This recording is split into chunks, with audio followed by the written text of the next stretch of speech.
الله الرحمن الرحيم.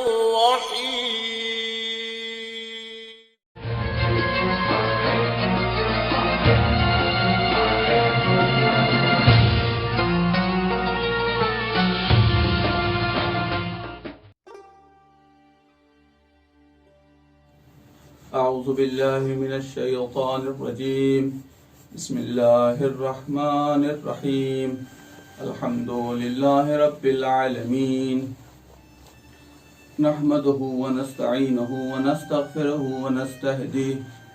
وصلى الله على محمد وآله الطاهرين. ولعنة الله على أعدائهم أجمعين. أما بعد فقد قال الله تبارك وتعالى: بسم الله الرحمن الرحيم. قد أفلح من زكاها. سب سے پہلے ناظرین محترم کی خدمت میں عید سعید فطر کی مبارکباد پیش کرتے ہیں اور ممنون و مشکور ہیں توحید ٹی وی کے کہ جنہوں نے ہمارے لیے یہ موقع فراہم کیا کہ عید سعید فطر کے موقع پر ایک اہم موضوع کہ جو زکوٰۃ فطرہ ہے اس کے سلسلے میں اپنے ناظرین محترم کی خدمت میں کچھ اہم گفتگو کو بیان کریں۔ ابتدا میں ہی بیان کر دیں کہ بہت ہی مختصر اور محدود وقت میں کچھ اہم سوال و جواب کے ساتھ اس گفتگو کی غرض سے آپ کے سامنے حاضر ہوئے ہیں۔ سب سے پہلا سوال جو ذہن میں آتا ہے وہ یہ کہ ہم اس زکوٰۃ فطرہ کو کیوں ادا کریں؟ آخر کون سی ایسی وجہ ہے کہ جس کی وجہ سے ہمارے اوپر یہ زکوٰۃ فطرہ واجب کیا گیا ہے؟ اور پھر اس کے بعد کا مرحلہ یہ ہوگا کہ وہ کون افراد ہیں کہ جن کے اوپر یہ زکوٰۃ فطرہ واجب ہوا ہے؟ آیا کوئی ایسا انسان ہے، کوئی ایسا فرد ہے کہ جس کے اوپر یہ فطرہ واجب نہ ہو؟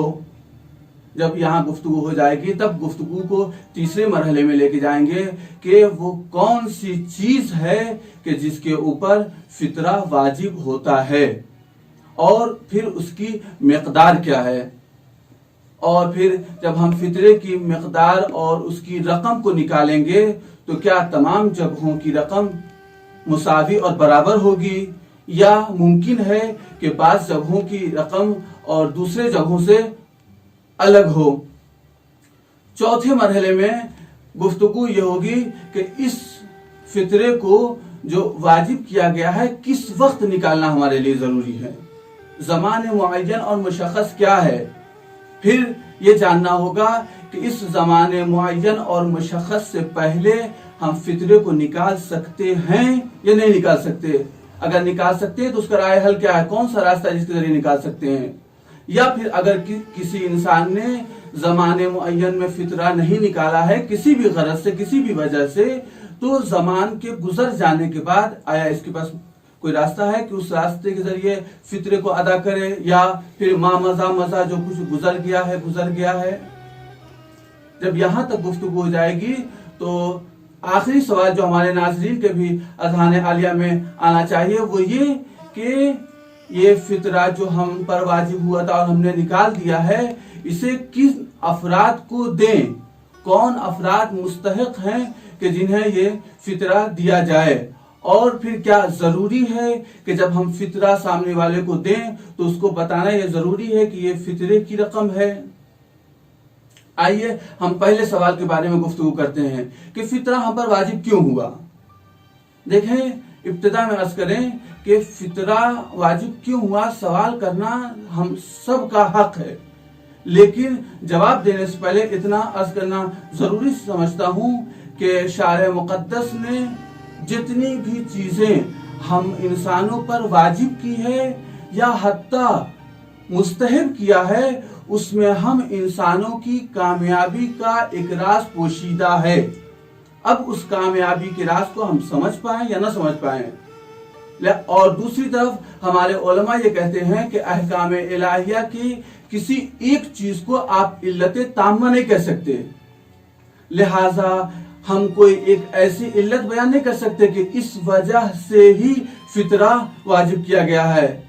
بہت سی وجوہات ہو سکتی ہیں، چنانچہ شیخ صدوق علیہ الرحمہ نے اپنی کتاب من لا یحضر الفقیہ میں ایک روایت صادق آل محمد امام صادق علیہ السلام سے نقل کرتے ہیں کہ اس میں امام فرماتے ہیں کہ جس طریقے سے صلوات نماز کے تکامل اور معراج کو پہنچاتی ہے کہ جو پیغمبر اکرم پر بھیجا جاتا ہے، پڑھا جاتا ہے، یہ صلوات پیغمبر ان نماز کو معراج تک پہنچاتی ہے، اسی طریقے سے یہ زکوٰۃ فطرہ روزے دار کے روزے کو باب قبولیت تک پہنچاتی ہے، باب استجابت تک پہنچاتی ہے، مدد کرتی ہے کہ جس کی وجہ سے یہ روزہ قبول ہو۔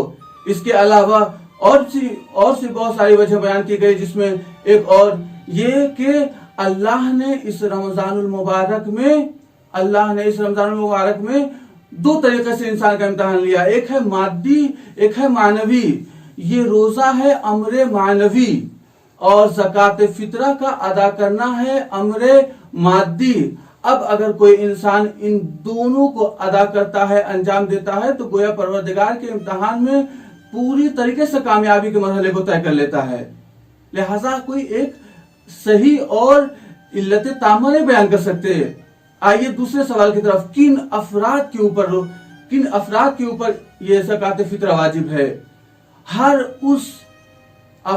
ان افراد کے اوپر زکوٰۃ فطرہ واجب ہے جو شب عید فطر عاقل ہو، بالغ ہو، اور ان تمام افراد کا فطرہ اس پر واجب ہے جو اس کے تحت تکفل ہو، جن کا خرچ دے رہا ہو۔ مثلا ایک فیملی میں ایک باپ ہے، خود اس کا فطرہ اس کے اوپر، اس کے جو بچے ہیں جو اس کے ساتھ رہتے ہیں، جن کا نان و نفقہ دیتا ہے، اس کا خرچ سنبھالتا ہے، ان بچوں کا فطرہ واجب، اپنی بیوی کا فطرہ واجب، اس کے ساتھ ساتھ وہ نوکر یا نوکرانی کا بھی فطرہ واجب ہے جو اس کے ساتھ رہتی ہے، اس کا خرچ دیتا ہو۔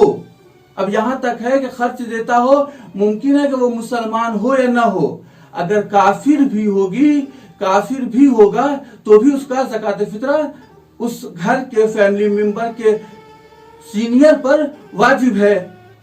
اب یہ کہ کن افراد پر آیا کوئی ایسا فرد ہے، کوئی ایسا انسان ہے جس کے اوپر واجب نہ ہو؟ ہاں، جس طریقے سے روزہ تمام انسانوں پر واجب نہیں ہوتا، روزہ تمام انسانوں پر واجب نہیں، بلکہ اگر کوئی مریض ہے تو اس پر روزہ واجب نہیں ہے، بلکہ اس کی صرف قضا ہے۔ اسی طریقے سے اگر کوئی مسافر ہے تو اس پر روزہ واجب نہیں ہے۔ اسی طریقے سے زکوٰۃ فطرہ بھی وہ انسان کہ جو مجنون ہو یا غلام ہو یا پھر اس زمانے معین میں بے ہوشی کے عالم میں چلا جائے، تو اس انسان کے اوپر زکوٰۃ فطرہ واجب نہیں ہے۔ تیسرا مرحلہ، وہ کون سی چیزیں ہیں جن کے اوپر زکوٰۃ فطرہ واجب ہے؟ جواب، غلہ اور اناج کے اوپر زکوٰۃ فطرہ واجب ہے، جس میں آج کے اس زمانے میں جس میں ہم اور آپ زندگی گزار رہے ہیں، اس میں صرف گیہوں اور چاول، اس کے علاوہ کوئی ایسی چیز نہیں ہے۔ اس لیے کہ کشمش، ہم نہ جو کی روٹی کھاتے ہیں، نہ مکئی کی روٹی کھاتے ہیں، نہ کشمش یا خرما، یا اگر کھاتے بھی ہیں تو ایسا نہیں کہ ایک ٹائم کے کھانے کے عنوان سے کہ مثلا آج کے لنچ میں ہم کشمش کھائیں گے اور ڈنر میں خرما پسند کریں گے۔ البتہ پہلے زمانے میں صدر اسلام میں یہ چیز غذا کے عنوان سے کھائی جاتی تھی، لیکن آج کے زمانے میں صرف گیہوں اور چاول۔ اب ان دو میں سے کس چیز پر واجب ہوگا؟ وہ چیز جو آپ کے سماج اور معاشرے میں زیادہ غلبہ حاصل ہو۔ مثلا گیہوں کا تو اب ہر انسان کے اوپر 3 کلو گیہوں یا اس کی رقم ہر انسان کی طرف سے واجب ہے۔ چوتھے مرحلے پہ آئیں کہ وہ کون سا وقت ہے کہ جس وقت پہ ہم اس زکوٰۃ فطرہ کو ادا کریں۔ جیسے ہی ہم نے عید کا چاند دیکھا یا کسی سے سنا اور اطمینان حاصل ہو گیا، اب ہم فطرہ نکال سکتے ہیں۔ کب تک؟ جب تک کہ ہم نے نماز عید فطر کو نہ پڑھا ہو، اس سے پہلے تک۔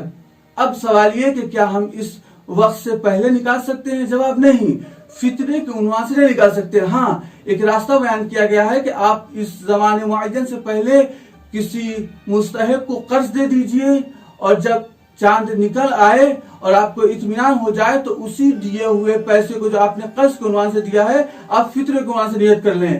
تو تو اس طریقے سے آپ ادا کر سکتے ہیں.